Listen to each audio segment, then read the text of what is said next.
Salut la compagnie, c'est Jules Melon et aujourd'hui dans la Procédé Critique, très gros morceau puisque je suis allé voir hier, vous qui regardez cette vidéo, ce mercredi donc date de sa sortie en salle chez nous en France, le nouveau Yorgos Lanthimos, son deuxième de l'année 2024 pour nous en tout cas, quelques mois après Poor Things, que j'ai revu à la baisse. Malheureusement je l'ai rematé il y a quelques jours, bon, voilà hein, c'est comme ça. Eh bien il nous propose une œuvre très différente hein, sur le papier, mais pas forcément que différente non plus, intitulée Kinds of Kindness, qui dure 2h45 et qui nous propose un triptyque de 3 récits, donc 3 moyens métrages si vous voulez, qui sont plus ou moins liés ou pas, avec des personnages différents sur le papier, mais interprétés par les mêmes acteurs-actrices. Nous retrouvons par exemple Emma Stone, qui était là dans Poor Things, et elle a bien profité de ce film, parce qu'elle a gagné un Oscar. Willem Dafoe aussi était présent et joue des rôles à peu près équivalents, j'y reviendrai après. Il y a aussi Margaret Qualley, qui était également mon rôle plus petit hein, dans Pauvre créature. Par contre, apparition ici de Jesse Plemons, qui a gagné le prix d'interprétation masculine au Festival de Cannes pour ici, donc ces 3 rôles. C'était aussi la présence de Hong Chau, de Joe Alwyn ou de Mamadou Athie. Donc ça c'est vraiment pour des personnages qui reviennent, tout simplement, qui interprètent diverses occurrences comme ça, voilà, d'Américains, parce que c'est grosso modo aux États-Unis que ça se passe. Hein. Par contre, il y en a un qui fait le lien entre les 3 métrages, c'est un certain RMF, un personnage qui n'est nommé qu'ainsi, par ses initiales, surtout au début on le voit comme ça, qui est joué par un grec. C'est très important, Yorgos Lanthimos, qui est grec, a choisi un compatriote qui s'appelle Yorgos, comme lui, Stéphanakos, pour donc faire ce personnage. Alors, je ne sais pas si c'est quelqu'un qui a joué sur ses 2 premières œuvres grecques, Yorgos Lanthimos, que je n'ai pas vu, donc voilà. Il n'y a pas de page Wikipédia, alors là je ne vais pas vérifier sur place. Mais probablement pas hasardeux. Et évidemment, les 3 films d'ailleurs ont comme titre, les 3 sous-titres du film, à chaque fois le nom du personnage RMF dedans, c'est-à-dire la mort de RMF, ça c'est le premier. Le deuxième c'est RMF vole, it's flying. Et le troisième c'est RMF mange un sandwich. Voilà. Il faut aussi noter, ça c'est très important, que Lanthimos revient ici à l'écriture avec son compatriote aussi et ami, Eftimis Philippou, avec qui il avait écrit ses premiers métrages jusqu'à la mise à mort du cerf sacré, il me semble.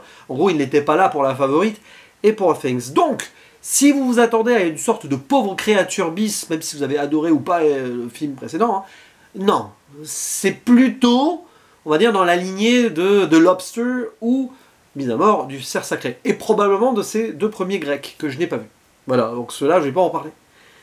Parce que bah, c'est très dur, cruel comme film, voire nihiliste par moments, cynique aussi, absurde, qui vont être sur des histoires plus ou moins terre à terre, mais parfois versées vers une forme de surréalisme fantastique, on ne sait pas trop. Et c'est, avant que, je sais pas, je vais faire un synopsis rapide des 3 histoires quand même. La première, donc nous avons Robert qui est complètement soumis à son patron et qui fait un petit peu tout ce qu'il lui demande jusqu'à un point où ça va perturber sa vie. Deuxième histoire, un policier qui s'appelle Daniel voit sa femme disparaître sur une île et tout. Finalement elle est retrouvée, elle est sauvée, mais quand elle revient, Lise, bah, c'est plus tout à fait la même selon le policier. Bizarre. Tandis que la troisième histoire, nous allons suivre 2 membres, visiblement d'une secte, ça on le sait très vite en fait, qui cherchent l'élu qui pourrait ressusciter des gens. Mais ça va pas forcément être évident. Voilà. 3 histoires donc ancrées dans une humanité un peu décadente, face à la soumission, l'amour, la foi aveuglée et la paranoïa possible. Donc on est vraiment proche ici de ces univers à la Lobster et Mise à mort du cerf sacré. Et même dans le style formel, je reviendrai plutôt à Mise à mort du cerf sacré, parce que c'est un petit peu le même impact visuel que je ressens là.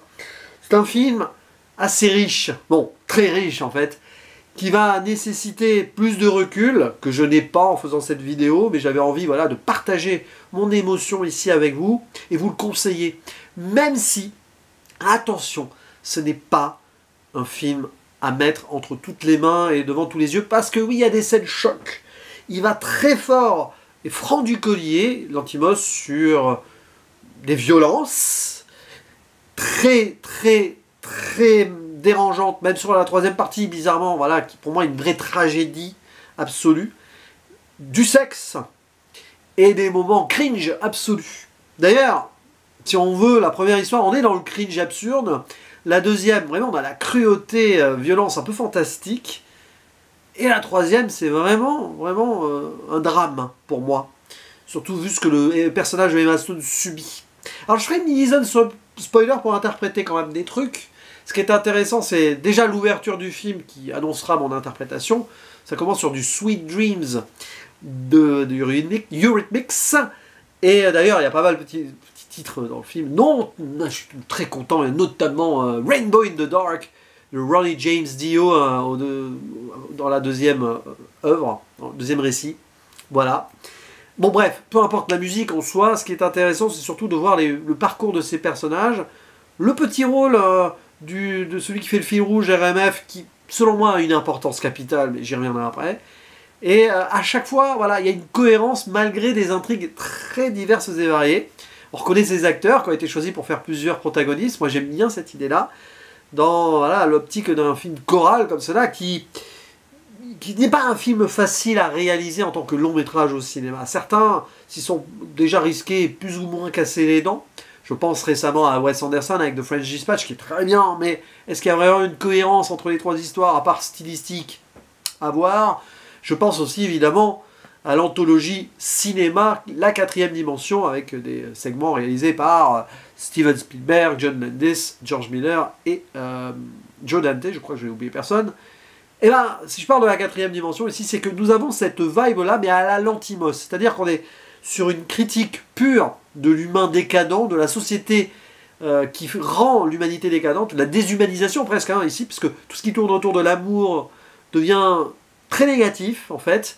Que ce soit l'amour pour un patron qui est de la soumission, l'amour pour une femme qui devient presque une forme de possession et de parano, et l'amour pour une sorte de foi qui va perdre notamment notre personnage principal, qui s'est dégagé d'un autre amour toxique d'ailleurs.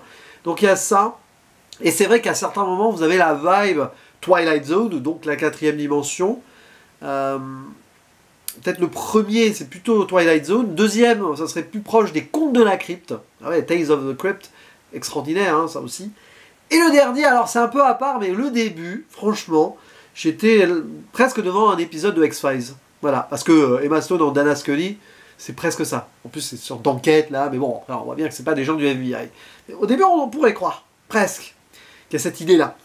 Et c'est vrai que là, Lanthimos, il nous plonge dans les méandres de l'humain qui sombre, en fait. C'est une descente aux enfers émotionnelle pour nous, spectateurs, de voir ce qui se passe là.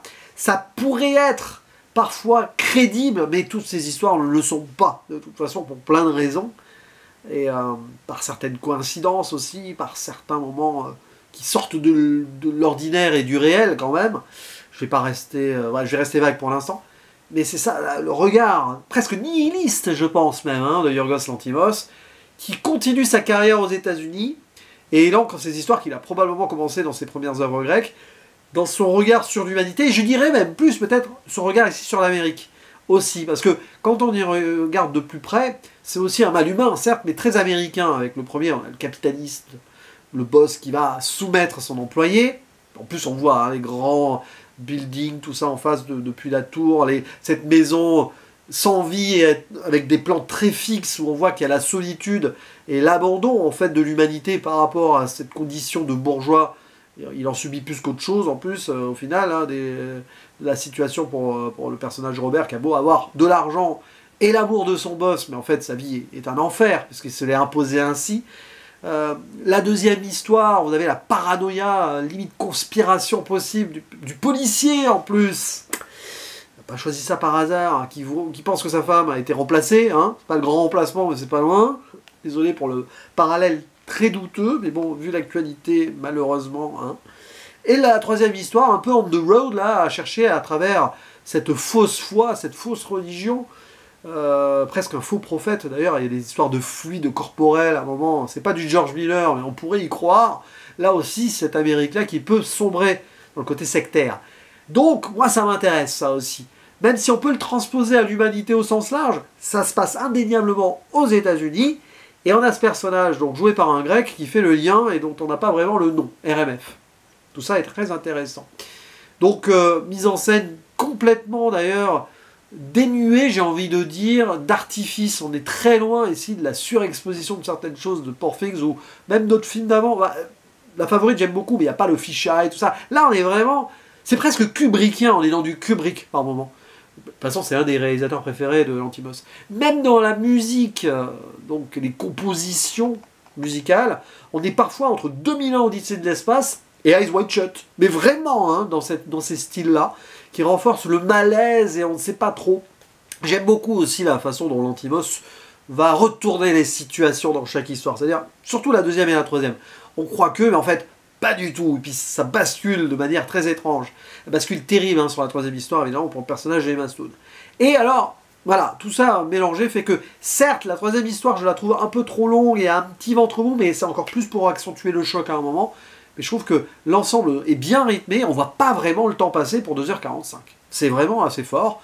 Donc c'est un film profondément réussi là-dessus. Et alors, spoiler quand même pour mon interprétation personnelle. Je suis obligé quand même, voilà. Selon moi, alors là c'est juste ce que j'ai ressenti, j'ai pas de preuves, j'ai même pas lu de truc d'interview de Lanthimos, mais selon moi ici on est plus ou moins dans un rêve angoissé, un cauchemar absolu du personnage de RMF. C'est pas pour rien qu'il est dans le fil rouge et qu'il prête son nom au titre des différentes intrigues, parce que dès le début on le voit arriver sur Sweet Dreams.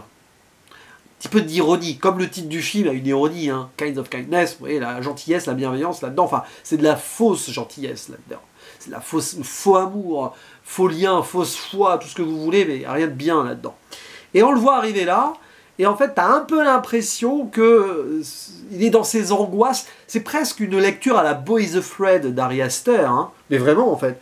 On a l'impression qu'on est dans ses délire à lui, alors cauchemar, rêve et tout. D'ailleurs, dans le film, on voit des souvenirs et des cauchemars ou des rêves en noir et blanc à chaque fois. C'est très intéressant. Et ça pourrait être l'interprétation qu'il soit le lien entre les trois, parce qu'il se voit mourir dans le premier. Il meurt, hein, voilà. Dans le deuxième, il se voit sauver une vie, ramener à la vie quelqu'un. Et dans la troisième, c'est lui qu'on ramène à la vie, qu'on ressuscite. Parce que c'est ça, à la fin, l'élu le ressuscite. Bon, ok. Sauf que c'est absurde, parce que... Bref. C'est pour ça qu'à la fin, dans la scène post-générique, on le voit manger le sandwich. Lui, finalement, limite, il se réveille. La scène post-générique, vous voyez ça comme son réveil, il est rassuré. Il a eu ses cauchemars, ou peut-être dans une nuit, on peut des fois avoir plusieurs rêves en même temps, c'est bizarre, c'est nébuleux. Il s'est vu mourir, il s'est vu sauver, il a vu des gens bizarres autour d'eux, etc. Et créer des histoires, des intrigues, et il s'est vu ressusciter pour réveiller et être rassuré. Ou pas, parce qu'il est peut-être profondément dans ses angoisses, dans cette Amérique-là que Lanthimos dépeint de façon très nihiliste. En soi, si vraiment le personnage est par exemple un émigré grec aux États-Unis, vous pouvez imaginer qu'il soit angoissé potentiellement, selon son statut social et tout. On ne sait pas. Mais on pourrait avoir cette lecture-là, parce que Lanthimos lui-même pourrait être vu comme une sorte d'émigré grec qui travaille aux États-Unis maintenant, d'une manière ou d'une autre, depuis 3 films en tout cas. Voilà. Et pour moi, voilà, c'est pour ça que j'ai ressenti sur cette idée-là d'interprétation. Après, pour le reste, les moments chocs du film, évidemment... pour la première, il n'y a pas vraiment de surprise en soi, ce n'est qu'à la fin, il se retrouve quand même à nouveau au bottes de son patron, avec l'idée circulaire que le personnage Emma Stone qui rencontre, le personnage de Jesse Plemons dans la première intrigue, c'est lui inversé, qui a accepté la mission, et lui il va finir cette mission, c'est-à-dire tuer RMF, il n'a pas voulu le faire, pour se faire accepter à nouveau dans la famille de son patron. C'est très cringe ça quand même. La deuxième histoire, elle est absolument violente. On est presque dans du body snatcher, à un moment, elle revient, là, sa femme, il pense qu'elle a été remplacée, peut-être que c'est un alien qui a pris sa place, non, ou pas, ou si, parce qu'à la fin, bon, il devient cannibale, c'est bizarre ça, hein, et puis finalement, sa femme arrive derrière, mais là, on est vraiment dans une vision rêve dans le rêve, éventuellement, parce qu'elle arrive dans la lumière, comme ça, pour moi, c'est absolument improbable, et à la fin de ce deuxième segment, avec les chiens rois du monde, dire finalement les chiens à la place des humains, ça serait pas plus mal. Et la dernière intrigue qui est la plus violente moralement, je trouve, avec le personnage d'Emma Stone, qui a dû quitter son mari toxique pour rejoindre une secte. C'est affreux, la pauvre, elle a quitté un amour toxique pour retrouver un amour factice. Bizarre, hein. Et puis elle se fait violer. Il y a une scène de viol, moi je trouve ça... Et là, les gens n'étaient pas bien, non, sur ce passage-là. En plus, après elle va blesser un chien, enfin... Il y a beaucoup de trucs qui sont durs. Encore d'ailleurs, beaucoup d'obsessions avec les animaux chez l'Antimos. On a les charançons dans le premier, les chiens dans le deuxième, le chat aussi. Et dans le troisième, il y a des oiseaux à un moment, pendant qu'il se passe des trucs à côté. L'histoire de secte là, où ils se bénissent avec leurs propres larmes, enfin. Ah ouais, non mais c'est d'une richesse, hein, voilà. Je ferme la zone spoiler parce que là je me perds en fait. Il y a tellement de trucs à dire, mais bon, il faudrait les analyser à part en étant plus posé et tout. Parce que tout s'imbrique parfaitement sur certaines choses, sur certaines interprétations. Lecture de l'Amérique, oui. Lecture cauchemardesque, fiévreuse de l'ensemble aussi, peut-être. Ou regard nihiliste sur l'humain, mais à travers donc des visions un peu surréalisto, absurdo-fantastiques. On se retrouve ici avec une œuvre qui ne plaira pas à tout le monde, hein, parce que c'est pas facile comme film, il faut l'encaisser sur certains moments quand même. Mais moi je trouve ça mais beaucoup plus réussi que Pauvre créature, ça restera plus. Pauvre créature, j'avais tendance à l'oublier, je l'ai revu et j'ai rien vraiment ressorti de ce revisionnage en fait. Vous voyez, là par contre je sais que quand je reverrai Kinds of Kindness, il y aura des trucs à réévaluer, qui vont s'éclairer et tout, j'ai peut-être dit des bêtises dans cette vidéo, peu importe. Interprétation et ressenti personnel. N'hésitez pas à dire en commentaire ce que vous pensez donc de ce métrage, de son casting, de sa mise en scène. Je ne vais pas rentrer dans les détails et tout, mais voilà, hein, allez-y, foncez, et on en discute en commentaire parce que je pense qu'il y a pas mal de routes à explorer et de portes à ouvrir avec cette œuvre. Allez, je vous dis à la prochaine, ciao.